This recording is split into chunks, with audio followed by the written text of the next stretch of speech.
Hello दोस्तों, स्वागत है आप लोगों का हमारे यूट्यूब चैनल महान सर में। दोस्तों आज हम पढ़ेंगे बेरोजगारी के बारे में, अनएम्प्लॉयमेंट के बारे में पढ़ेंगे और बहुत अच्छे से पढ़ेंगे। सारी चीज़ों को समझेंगे, एक एक फैक्ट को समझेंगे, इसके प्रकार क्या होते हैं, ये किस प्रकार की हो सकती है, इसका घर्षणात्मक रूप क्या हो सकता है, इसकी स्थितियों के बारे में भी जानेंगे। किस किस स्थितियों में बेरोजगारी आपकी पाई जाती है, किन किन क्षेत्रों में पाई जाती है, ये सारी चीज़ समझेंगे। और मैं आपको बता देता हूं कि कल की क्लास जो हमने आपकी कराई थी ना, किसकी कराई थी हमने, आप लोग बताइए, पॉवर्टी की कराई थी ना। उसमें कुछ डाटा आपका छूट गया था, कुछ मतलब चीज़ें छूट गई थी, तो वो आज की क्लास में आपको कंप्लीट कराते हुए ही हम आगे बढ़ेंगे। और इससे पहले मैं आपको पीछे की सारी चीज़ें बता देता हूँ कि हमारी और भी क्लासें चल रही हैं। जैसे कि अभी मैं आपको दिखाता हूँ कि हमारी कौन कौन सी क्लासें, जैसे कि आपको दिख रहा होगा ये हमारी क्लासें संपूर्ण भारतीय इतिहास की क्लासें हमारी हो चुकी हैं, जिसकी हमने मैराथन क्लास भी बना दी है। संपूर्ण प्राचीन इतिहास की मैराथन क्लास आपको अलग मिल जाएगी। वैसे ही आपको मध्यकालीन भारत की भी एक मैराथन मिलेगी और आधुनिक इतिहास की 2 मैराथन क्लास आपको मिल जाएंगी। उसके बाद हमने संपूर्ण भारतीय भूगोल की मैराथन क्लास बना दी हैं, जिनको आप देख सकते हैं। बहुत अच्छी क्लासें मैंने बनाई हैं, इनको आप जरूर देखिए जाके। और इसके बाद वर्ल्ड ज्योग्राफी की भी मैराथन क्लास बन चुकी है, देखिए जाके। और इसकी टॉपिक वाइज इन सभी की क्लासें आपको मिलेंगी। चैनल पे जाइए, प्लेलिस्ट में जाइए, सब कुछ आपका वो अवेलेबल है। और हमने पॉलिटी की भी क्लासें बना रखी हैं, भारतीय राज्य व्यवस्था की क्लासें बनी हुई हैं, आप लोग देखिए, ज़बरदस्त क्लासें हैं। और कल की क्लास जो हमने कराई थी दोस्तों, पॉलिटी की कराई थी, तो पॉलिटी में हमने जो कल तक हमने कराया था ना, वो उसका थोड़ा सा पार्ट बच गया था, तो वो मैं आज आपको पूरा करा देता हूँ। कल हमने यहाँ तक देख लिया था। अब ये थोड़ा रह गया था, गरीबी कम करने के लिए सरकार की योजनाएं, गरीबी कम करने हेतु कुछ सरकार अपनी योजनाएं चलाती है, तो वो वाला आपका पोर्शन क्या था अभी बचा हुआ था, तो इसको भी देख लेते हैं। जैसे कि सरकार क्या क्या योजनाएं चलाती है मैं आपको बता देता हूँ।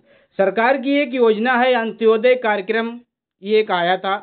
ये गरीबी को खत्म करने के लिए नहीं, गरीबी को कम करने के लिए आया था। क्योंकि गरीबी एक ऐसा चीज है जो खत्म तो नहीं हो सकता, लेकिन कम जरूर हो सकता है। इसके लिए एक योजना आई थी अंत्योदय कार्यक्रम। अब एक योजना और भी आई थी, अंत्योदय अन्न योजना आपकी आई थी। ये अन्न से संबंधित थी, ये आपकी क्या थी, भूखमरी से संबंधित थी, भूख को खत्म करना। और ये आपकी क्या है, ये आपकी गरीबी को कम करने की। हालांकि जहाँ गरीबी होगी वहाँ भूखमरी भी होगी, ये दोनों योजनाएं आपकी इससे रिलेटेड हो सकती हैं। लेकिन यहाँ गरीबी को कम करने के लिए जो योजना आई थी वो अंत्योदय कार्यक्रम आया था। और इसका मतलब क्या था, ये कब आई थी, 1977-78 में आई थी दोस्तों।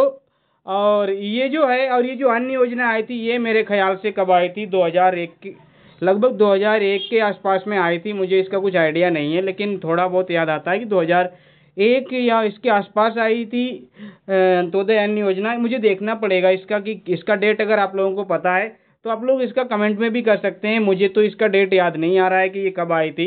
और मुझे जब ये पीपीटी बना रहा था तो मुझे याद भी नहीं आया कि इसकी डेट मुझे लिखनी है, क्योंकि मुझे ये वाली पढ़ानी थी। अब इसमें क्या है, अंत्योदय जो कार्यक्रम है ना, इसमें इसका मकसद क्या था, गरीबी को दूर करने का, कम करने का मतलब क्या था कि जो अंतिम छोर पे व्यक्ति खड़ा है उसको कम से कम क्या है, आर्थिक सुविधाएं मिल पाए, आर्थिक सहायता मिल पाए। अंतिम छोर पे क्या है, अंतिम व्यक्ति तक क्या है, आर्थिक सहायता प्रदान करना। कोई भी आपकी मान लिया एक व्यक्ति ये खड़ा, एक ये खड़ा, एक ये खड़ा, एक ये खड़ा, तो ये पहले नंबर पे, ये आपका लास्ट में, तो यहाँ तक क्या है आर्थिक सुविधाएं पहुंचे, ऐसी क्या है ये योजना थी, ये अंत्योदय कार्यक्रम था। अब एक आई थी प्रधानमंत्री रोजगार योजना, ये 2 अक्टूबर 1993 को आई थी। और ये किस व्यक्ति के नाम पे है आपको पता है, ये महात्मा गांधी के नाम पे है। प्रधानमंत्री रोजगार योजना, इसी से रिलेटेड तो आज मनरेगा चलता है, जो महात्मा गांधी आपका जो ग्रामीण गारंटी रोजगार कार्यक्रम है ना, वो भी आपका इसी के नाम से चल रहा है। और वो भी 2 अक्टूबर को ही लॉन्च हुआ था, आपको पता है, 2006 में। वो भी आपका गरीबी को कम करने से ही आपका एक संबंधित है। बहुत सारी ऐसी योजनाएं हो सकती हैं, मैं आपको कुछ बता देता हूं। प्रधानमंत्री रोजगार योजना, ये क्या थी, केंद्र सरकार की योजना थी, सेंट्रल गवर्नमेंट की योजना।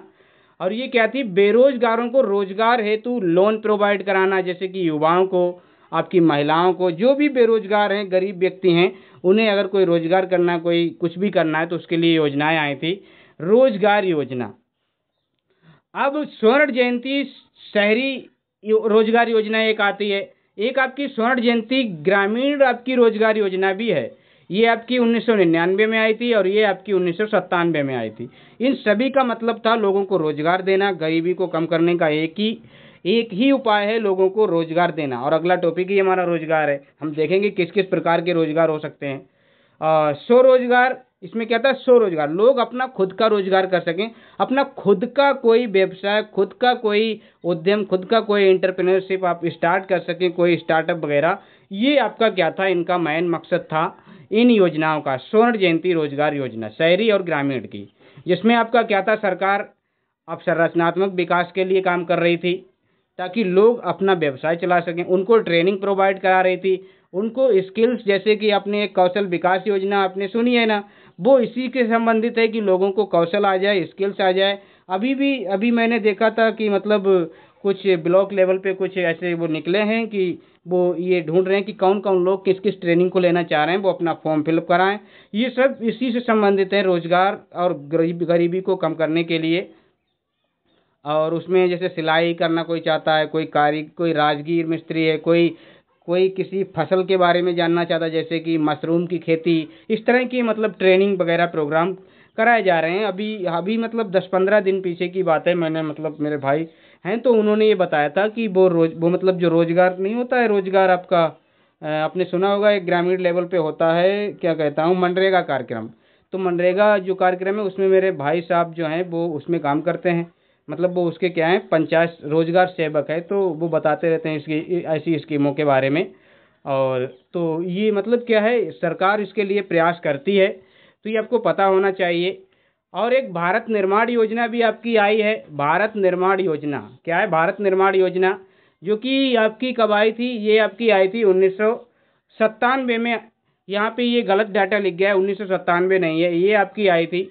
ये मैं आपको बताता हूँ, दिसंबर 2005 में आई थी। कब आई थी भारत निर्माण योजना, यहाँ पे कब आई थी, दिसंबर 2005 में आई थी।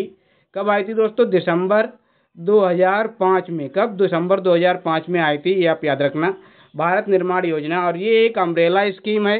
कैसी है, एक अम्ब्रेला स्कीम है, छाता योजना। मतलब इसके अंतर्गत बहुत सारी चीज़ों को लाया गया, बहुत सारी चीज़ों पे काम किया गया। जैसे कि सिंचाई वगैरह, अगर सिंचाई अच्छी होगी तो लोग एग्रीकल्चर वगैरह बेहतरीन कर पाएंगे, तो रोजगार उनको मिलेगा और गरीबी को कम होगा। सड़क निर्माण योजना, अच्छी सड़कें होंगी तो परिवहन का साधन, अपना सामान ढो के इधर से उधर कोई व्यवसाय शुरू करना चाहता है, अगर मतलब परिवहन का साधन अच्छा नहीं है तब भी नहीं हो पाएगा। आप संरचनात्मक विकास के लिए ये सारी चीज़ें थी।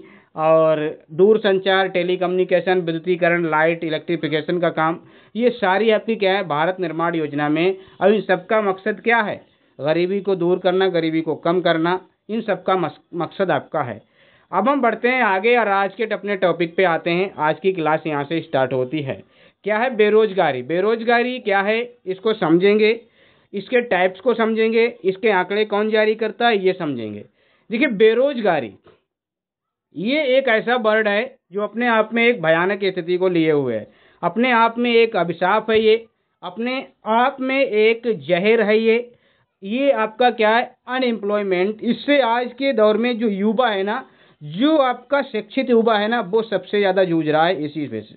सभी लोग इसी से जूझ रहे हैं, हम हों या आप हों, सभी लोग इससे जूझ रहे हैं। तो इसको जानना बहुत ज़रूरी है।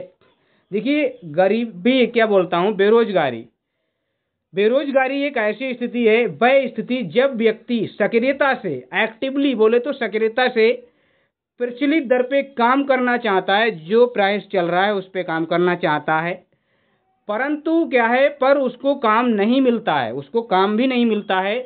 उसे हम क्या कहते हैं, बेरोजगारी कहते हैं। उस स्थिति को क्या कहते हैं, बेरोजगारी कहते हैं।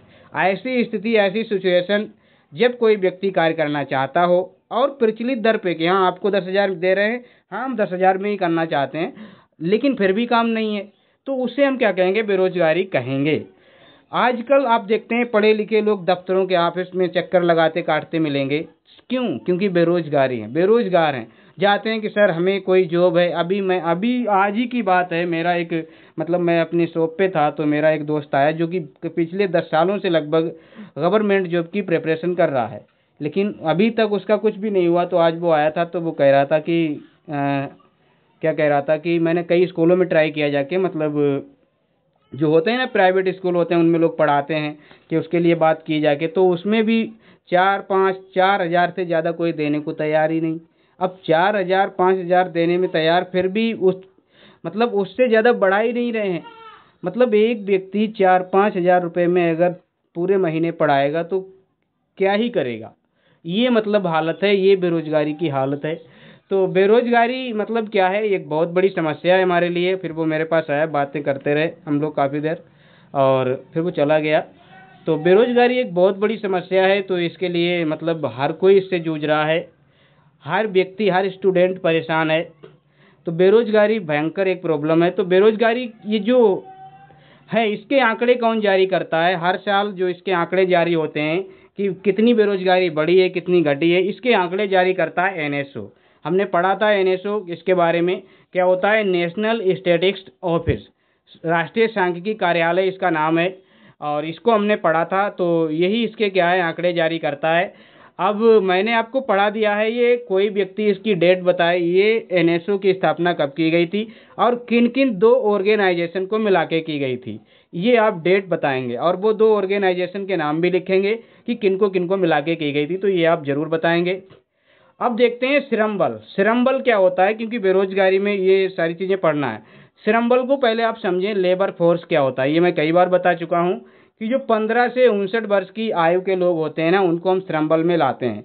इनको हम क्या बोलते हैं, डेमोग्राफिक डिविडेंड्स में लाते हैं। मतलब ऐसे व्यक्ति जो इनसे कुछ लाभ हो सके, जो कुछ कार्य कर सकें, यानी इसको हम कार्यशील जनसंख्या में गिनते हैं, जो काम कर सकते हैं ऐसे लोग। तो उनका क्या है, वो आपके कितने 15 से 59 वर्ष के लोग जो होते हैं वो लेबर श्रम कहलाते हैं। अब इसमें देखिए क्या होता है, थोड़ी अगली स्लाइड पे आता हूँ, फिर सही से समझाता हूँ। देखिए अब यहाँ पे देखिए, लेबर श्रम को समझते हैं, श्रम को समझते हैं कुशल। एक तो होते हैं कुशल श्रम, कुशल श्रमिक आपने सुना होगा, कुशल श्रम होता है। तो उसको हम कहते हैं स्किल्ड लेबर। स्किल्ड लेबर बोलते हैं जिसके पास कोई, जिसने अपनी कोई एक स्किल डेवलपमेंट कर रखी हो, जैसे किसी ने किसी विशेष क्षेत्र में ट्रेनिंग ले रखी हो, जैसे कि जो लोग मतलब क्या बोलते हैं, घर बनाते हैं, जो राजगीर मिस्त्री होते हैं, उसकी ट्रेनिंग ले रखी हो, या फिर कोई कंप्यूटर वगैरह की ट्रेनिंग ले रखी हो, कोई भी एक स्किल वगैरह सीख रखी हो। और कुछ होते हैं अकुशल, आपके जो अनस्किल्ड आपकी लेबर होती है वो। ये श्रम दो तरीके के श्रम आपके होते हैं। अब इसमें आपके पढ़े लिखे लोग भी आ जाते हैं, जो मानसिक कार्य करते हैं, दिमागी कार्य करते हैं, दिमाग से कार्य करते हैं वो, या जो अपने कौशल का इस्तेमाल करके और क्या करते हैं, कार्य करते हैं, तो वो इसमें आ जाते हैं। अब इसमें आपके कौन से, जो अनपढ़ लोग हैं, जो शारीरिक कार्य करते हैं, मेहनत मजदूरी का काम करते हैं, बोझा उठाना जानते हैं, फावड़ा चलाना जानते हैं, ऐसे लोग जो आते हैं वो अनस्किल्ड लेबर में आपके आते हैं। तो ये आपको याद रखना है, अनस्किल्ड लेबर। अब यहाँ पे आगे बढ़ते हैं। ये तो हमने समझ लिया बेरोजगारी क्या है। बेरोजगारी एक ऐसी स्थिति है जब लोग काम करना चाहें उनको काम ना मिले, वो क्या कहलाती है, बेरोजगारी कहलाती है। अब बेरोजगारी के टाइप्स को समझेंगे, उसके प्रकार क्या होते हैं, कितने प्रकार की बेरोजगारी होती है। तो बेरोजगारी के टाइप्स को देख लेते हैं, टाइप्स ऑफ अनएम्प्लॉयमेंट। तो एक तो आपकी होती है दोस्तों ऐच्छिक बेरोजगारी। ऐच्छिक बोले तो वॉलंटरी अनएम्प्लॉयमेंट बोले तो इसको क्या बोलते हैं दोस्तों, जैसे कि कोई व्यक्ति है, जब कोई व्यक्ति प्रचलित बाजार दर पे, मतलब मार्केट में कोई प्राइस चल रहा है कि आपको इतने रेट, आपको इतने पैसे मिलेंगे, और आप उस पे काम करना, उस पे आप काम करने को तैयार नहीं है, मतलब आप उस पे काम करने को तैयार नहीं है, तैयार नहीं है, तो वो कहलाएगी आपकी ऐच्छिक आपकी क्या है, बेरोजगारी। मतलब काम तो है लेकिन आप कह रहे हैं अरे इतने कम में कौन करे। जैसे अभी मैंने बताया कि 4 हज़ार रुपये वो पढ़ाने में मतलब दे रहे हैं, कई एक स्कूलों में ट्राई किया, लेकिन फिर भी उनको क्या है, काम नहीं मिल पा रहा है। मतलब वो काम करने को तैयार नहीं है, क्योंकि 4 हज़ार रुपये में क्या ही वो करेगा, अपना खर्चा नहीं निकलेगा। तो मतलब जो एक तो ये तो मान लिया कि ऐच्छिक बेरोजगारी हो गई, लेकिन आप समझते हैं कि एक पढ़ा लिखा व्यक्ति जिसके पास काफ़ी अच्छी डिग्रीज हैं, बहुत सारे काम मतलब उसने डिग्रीज हासिल करके, अब वो 4 हज़ार में अगर मतलब उसको अपने आप में एक अपनी ज़िंदगी को, क्या ही मैं बोलूँ, आप लोग समझ सकते हैं। तो ये फिलहाल ये क्या हो जाती है कि ऐच्छिक आपकी क्या हो जाती है, बेरोजगारी हो जाती है, कि आपको काम तो मिल रहा है लेकिन आप उस रेट पे आप करना ही नहीं चाह रहे कि बल्कि और लोग कर रहे हैं, तो ये आपकी ऐच्छिक बेरोजगारी कहलाती है। अब एक होती है आपकी अनैच्छिक बेरोजगारी। अनैच्छिक बेरोजगारी जिसको इनवॉलंटरी बेरोजगारी बोलते हैं, इनवॉलंटरी अनएम्प्लॉयमेंट बोलते हैं। इसका अन्य नाम क्या है, खुली बेरोजगारी। मतलब आप किसी भी रेट पे काम करने को तैयार हैं। मान लिया आपने कहा अरे 2,000 में कराओगे, मैं 2,000 में भी आपका काम करूंगा, पूरे महीने करूंगा, 1,000 में भी पढ़ाऊंगा। तो ये बेरोजगारी जो होती है ना, और बहुत से लोग कर रहे हैं। मैं देखता हूँ प्राइवेट जो स्कूल्स हैं उनमें, मुझे ही मतलब एक व्यक्ति ने बुलाया था कि आप, मुझसे बोला था कि आप खाली हो। मैंने कहा हाँ खाली हूँ। तो बोला मैंने कहा मुझे कम से कम 10,000 रुपये चाहिए महीने के। तो उसने कहा हम 10 नहीं आपको 4,000 देंगे, और 4,000 मैं अपने स्कूल में किसी को नहीं दे रहा हूँ। तो मैंने उससे सीधे ही मना कर दिया, मेरे बस की बात नहीं है। तो मतलब ये बहुत बड़ी मतलब क्या है, ये एक समस्या है बेरोजगारी। और अनैच्छिक बेरोजगारी मतलब जब इंसान ऐसी स्थिति में हो जिसको हम खुली बेरोजगारी मतलब ओपन एम्प्लॉयमेंट की, व्यक्ति प्रचलित बाजार दर पर काम करना चाहता हो। मतलब कहा 4,000 दोगे करूंगा, 2,000 दोगे तब भी करूंगा, लेकिन फिर भी काम नहीं मिल रहा है। कहा इससे भी कम में मुझे मिल रहे हैं। मतलब क्या कि मेरे पास वैकेंसी ही नहीं है, सीधा सीधा है, काम ही नहीं देना है। तो ऐसी स्थिति, ऐसी सिचुएशन मतलब क्या है, ये बहुत भयानक होती है अनैच्छिक बेरोजगारी, जब किसी भी हाल में काम नहीं मिलता है। अब एक होती है प्रछन्न, जिसको अदृश्य भी बोलते हैं या फिर छिपी बेरोजगारी भी बोलते हैं। इसके कई नाम होते हैं, प्रछन्न बेरोजगारी, अदृश्य बेरोजगारी या फिर छिपी बेरोजगारी। इसको हिडन अनएम्प्लॉयमेंट कहते हैं। ये कौन सी कंडीशन होती है दोस्तों, जब किसी काम में क्या है, जब किसी काम में आवश्यकता से अधिक लोग लगे हों। मतलब उनमें उतनी आवश्यकता नहीं है। मान लिया कि जहाँ पे 2-3 लोगों की आवश्यकता है, वहाँ पे आप 10 लोग 20 लोगों को लगाए हुए हो, जबकि उनकी बिल्कुल भी आवश्यकता नहीं है, बल्कि कुछ खाली बैठे हैं, कुछ घूम रहे हैं। तो ये कहलाती है आपकी क्या है, छिपी बेरोजगारी या प्रछन्न बेरोजगारी या अदृश्य बेरोजगारी कहलाती है। और इसमें जो सीमांत उत्पादकता होती है ना, जो मार्जिनल प्रोडक्शन होता है ना, जो सीमांत उत्पादन होता है ना, वो आपका क्या होता है, शून्य रहता है। शून्य क्या रहता है, अभी आपको समझाता हूँ कि मार्जिनल प्रोडक्टिविटी या मार्जिनल प्रोडक्शन या मार्जिनल उत्पादन, सीमांत उत्पादन क्या रहता है, शून्य रहता है। तो इसको आपको समझना होगा, ये शून्य क्या होता है, इसको समझिए। देखिए जैसे कि भारत में देखिए आप लोग, भारत में क्या है, कृषि क्षेत्र में इस तरह की बेरोजगारी पाई जाती है। बेरोजगारी नहीं बल्कि एक बीमारी समझिए इसको। क्या है, कृषि क्षेत्र में एक बेरोजगारी पाई जाती है इसी तरह की, क्या, जिसको हम अभी क्या बोलते हैं, छिपी बेरोजगारी बोलते हैं। जैसे कि कृषि क्षेत्र में क्या होता है कि मान लिया 5 लोग कार्य कर रहे हैं एक खेत में, और 5 लोग घर के काम कर रहे हैं। तो क्या कर रहे हैं, वो मान लिया 10 कुंटल गल्ला आपका क्या है, उस खेत से क्या है, उत्पादित कर रहे हैं। अब अगर उस खेत में 10 लोग लगा दिए जाएं, 10 लोग लगा दिए, मान लिया कि एक पड़ोसी बोले कि हमारे पास भी कोई काम नहीं है, आप ऐसा कीजिए अपने ही खेत में लगा लीजिए, ताकि हम भी कुछ कमा सकें, कुछ उत्पादन कर सकें। तो उसने कहा चलो ठीक है। तो अब क्या है, वो जो काम कर रहे थे 5 लोग, मान लिया 5 घंटे कर रहे थे, 10 घंटे कर रहे थे, तो इन्होंने कहा चलो 5 घंटे आप करो, 5 घंटे हम करते हैं। तो ये क्या हुआ, काम तो मतलब क्या है, इन दोनों लोगों ने काम तो किया, काम तो किया, दोनों लोगों ने किया, लेकिन जो उत्पादन है वो आपका कितना हुआ टोटल, फिर भी क्या हुआ, 10 कुंटल ही हुआ। पहले 5 लोग कर रहे थे, अब 10 लोग कर रहे, फिर भी आपका प्रोडक्शन उतना ही हो रहा है। तो यही क्या कहलाता है, सीमांत आपका क्या है, उत्पादन। मतलब 5 लोग कर रहे थे, 10 लोग कर रहे, फिर भी उसकी जो उत्पादकता है वो जीरो है। मतलब उसमें कुछ भी डिफरेंस तो आया ही नहीं, 10 लोगों को लगाने का फायदा ही क्या हुआ। इसीलिए इसकी जो, इसमें जो उत्पादकता होती है वो शून्य रह जाती है। इसी को सीमांत उत्पादन कहते हैं। मार्जिनल जो प्रोडक्टिविटी होती है वो शून्य रह जाती है। तो इस तरह की जो बेरोजगारी है वो खेती बाड़ी में पाई जाती है। और ये एक खेत है, मैंने यहाँ पे खेत बना दिया, तो इसमें आप कितने भी लोग लगा दो, उत्पादन उतना ही होगा जितना होता है, उसमें आप नहीं बढ़ा सकते हो। इसे अदृश्य या छिपी बेरोजगारी कहते हैं। अब आते हैं मौसमी बेरोजगारी पे। जो मौसमी बेरोजगारी होती है, सीजनल जो आपकी अनएम्प्लॉयमेंट होती है, उसमें मौसम के अनुसार इसमें काम होता है। जैसे कि आपको समझाता हूँ, अभी क्या था, अभी पीछे आपका गर्मी का मौसम था, तो आपने क्या किया, देखा होगा कि लोग एसी बेच रहे हैं, फैंस बेच रहे हैं, बहुत सारी चीज़ें, कूलर वगैरह बिक रहे हैं। तो इन सारी चीज़ों का क्या था, क्रेज था। जिनके पास ये था उनके पास क्या था, इसका रोजगार उनका अच्छा चल रहा था, और उनमें आपके क्या है, रोजगार मिल भी रहा था। उन फैक्ट्री में, उन कंपनी में आपका रोजगार मिल भी रहा था। लेकिन अब सर्दी की सीजन आ गई है, एसी का क्या है, एसी का मतलब उतना वो नहीं रहेगा। अगर चलो मान लो गर्म एसी का तो रहेगा, लेकिन कूलर वगैरह का तो नहीं रहेगा ना, तो उसमें क्या है, रोजगार नहीं रहेगा। तो ये मौसमी बेरोजगारी हो जाती है। सीजन बदलते ही उस तरह का काम बंद हो जाता है, उसमें क्या है, अनएम्प्लॉयमेंट आ जाता है, बेरोजगारी हो जाती है। अब जैसे फसल में भी, कृषि में भी आप इस चीज़ को देख सकते हैं, कृषि क्षेत्र में भी इसको देखा जाता है। जैसे फसल की बुआई वगैरह होती है, बुआई है, कटाई है, जुताई है, तब तक क्या है, काम रहता है, तब तक इंसान के पास क्या है, रोजगार रहता है। लेकिन जैसे ही ये सारा काम निपटता है, बाकी समय में वो क्या रहता है, बाकी समय में उसके पास रोजगार नहीं होता है। रोजगार नहीं होगा उसके पास, वो खाली रहेगा, कहीं इधर बैठेगा, कहीं उधर बैठेगा, गप्पे लड़ाएगा, उसके पास बेरोजगारी होगी। तो ये आपका क्या है, ये मौसमी बेरोजगारी कहलाती है। जब एक मौसम में काम हो, दूसरे मौसम में अनएम्प्लॉयमेंट आ जाए, तो उसको मौसमी बेरोजगारी कहते हैं।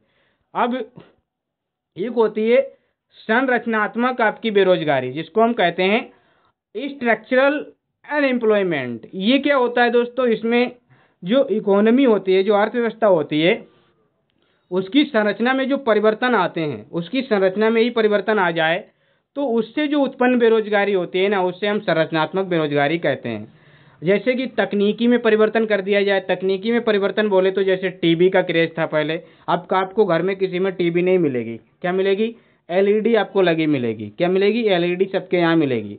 तो जिसके पास टीवी का काम था ना, और टीवी की जिसको नॉलेज नहीं थी, जिसको उसके पास उसकी टेक्निक नहीं आती थी, उसकी स्किल नहीं थी, तो वो तो बेरोजगार हो जाएगा ना। तो अब एलईडी का काम आ गया, तो अब जो टीवी था, टीवी जिसके पास भी, तो बेरोजगार हो गया। तो ये तकनीकी में जो भी परिवर्तन आता है, जैसे कि अभी तक जो काम होता था ना, वो फाइलों पे होता था। आपका किस पे होता था काम, रजिस्टर पे होता था। अब काम किस पे हो गया, कंप्यूटर पे आ गया, टेक्निकल काम हो गया। तो जो लोग इस चीज़ में नहीं कर पाते हैं, तो उनको क्या है, हटा दिया जाता है। जैसे कि प्राइवेट सेक्टर में क्या होता है, प्राइवेट जो कंपनियां होती हैं, उनमें क्या होता है, जैसे कि अलग अलग अब जो कंप्यूटर पे काम हो रहा है, अगर जो पुराने जो लोग हैं वो कंप्यूटर पे काम नहीं कर पाए, तो उनको हटा दिया जाता है, नए को लिया जाता है। वो उनको सिखाते नहीं है, उनको नया ही चाहिए, कि जिनको आता हो काम, तो उनको वो रखेंगे।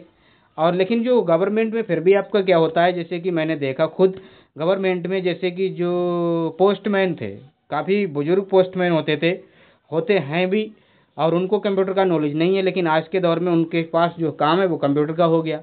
अभी तक वो हाथ से पेन से अपना काम करते थे, फाइलों में वगैरह में, अब वो काम कर रहे हैं किस पे, क्या बोलता हूँ, कंप्यूटरों में। तो उनको नहीं हटाया गया, उनको उसकी ट्रेनिंग दी गई, उनको उसका ट्रेनिंग दिया गया, उनको समझाया गया आपको ऐसे करना होगा, सिखाया गया, लेकिन उनको निकाला नहीं गया। लेकिन प्राइवेट सेक्टर में क्या होता है, उनको निकाल दिया जाता। तो ये क्या है, तकनीकी में परिवर्तन आने से भी बेरोजगारी हो जाती है।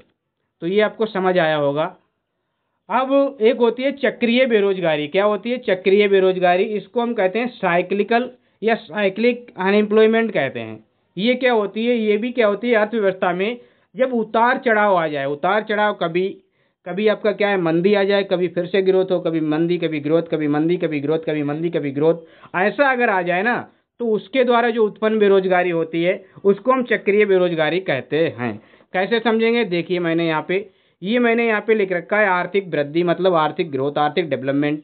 यहाँ पे इकोनॉमी में क्या है, बूस्ट हो गया, इकोनॉमी अच्छी हो गई, लोगों का काम धंधा अच्छा चलने लगा, कोई फैक्ट्री है, उसमें कोई चीज़ उत्पादित हो रही है, और उसका क्या है, बहुत ज़्यादा प्रोडक्शन हो रहा है, बहुत ज़्यादा डिमांड आ रही है, तो क्या है, उसकी आर्थिक क्या है, ग्रोथ हो रही है। तो आर्थिक ग्रोथ होगी तो उसमें क्या है, उत्पादन बढ़ता है, और जब उसमें क्या है, उत्पादन बढ़ेगा, तो क्या होगा, उसमें रोजगार भी मिलेगा, और लोगों को लगाओ, क्योंकि बहुत सारा उत्पादन करना है, बहुत ज़्यादा मांग आ रही है, बहुत ज़्यादा डिमांड आ रही है। लेकिन अगर क्या हो जाए, इसी चीज़ का क्या हो जाए, बदल जाए, क्या हो जाए, आर्थिक मंदी हो जाए। अब क्या होगा, आर्थिक मंदी होगी तो क्या होगा, उत्पादन कम होगा। जब उत्पादन कम है तो लोग कहेंगे अरे, अब फैक्ट्री में मतलब क्या है, डिमांड कम हो गई, तो क्या किया जाएगा, उत्पादन कम करना पड़ेगा। उत्पादन कम करना पड़ेगा तो जो फैक्ट्री में या कंपनी में लोग लगे हैं, उनको कुछ लोगों को निकालना पड़ेगा। रोजगार से इसमें क्या है, फिर निकाला जाता है। तो इसके द्वारा क्या होता है, बेरोजगारी जनरेट होती है, बेरोजगारी उत्पन्न होती है। इसी को कहते हैं साइक्लिक या फिर चक्रीय बेरोजगारी। अब इसमें जैसे यहाँ पे आर्थिक ग्रोथ थी, यहाँ पे क्या थी, आर्थिक ग्रोथ थी, अब यहाँ पे क्या हुई, आर्थिक मंदी, तो लोगों को निकाल दिया गया। फिर आर्थिक ग्रोथ होगी तो फिर लोगों को रोजगार मिलेगा। तो ये ऐसे ऐसे साइकिलिक ये चलता रहेगा, और चक्रीय बेरोजगारी आती रहेगी, आती रहेगी, जाती रहेगी। अब देखिए आगे आते हैं, एक होती है शिक्षित बेरोजगारी। इससे तो आप लोग सभी लोग जानते हैं, सभी लोग परिचित हैं, इसमें कुछ कहना ही को नहीं है। जब पढ़ा लिखा व्यक्ति बेरोजगार हो जाए, हो बहुत सारी डिग्रियां हैं, बहुत सारे हैं, लेकिन काम नहीं है, कहीं पे भी काम नहीं है। कहीं ऑफिस में जा रहे हैं, पहले से ही वैकेंसी फुल है, कहीं भी जा रहे हैं इंटरव्यू देने, जॉब नहीं मिल पा रही है। तो ये सारी चीज़ें क्या हैं, जो शिक्षित लोग हैं उनके लिए बहुत बड़ी समस्या है। अब एक आपकी बेरोजगारी होती है घर्षणात्मक बेरोजगारी, ये आपकी आखिरी टाइप की बेरोजगारी है। इसके बाद कुछ स्थितियां उनको समझेंगे। क्या है, ये भी एक बेरोजगारी है।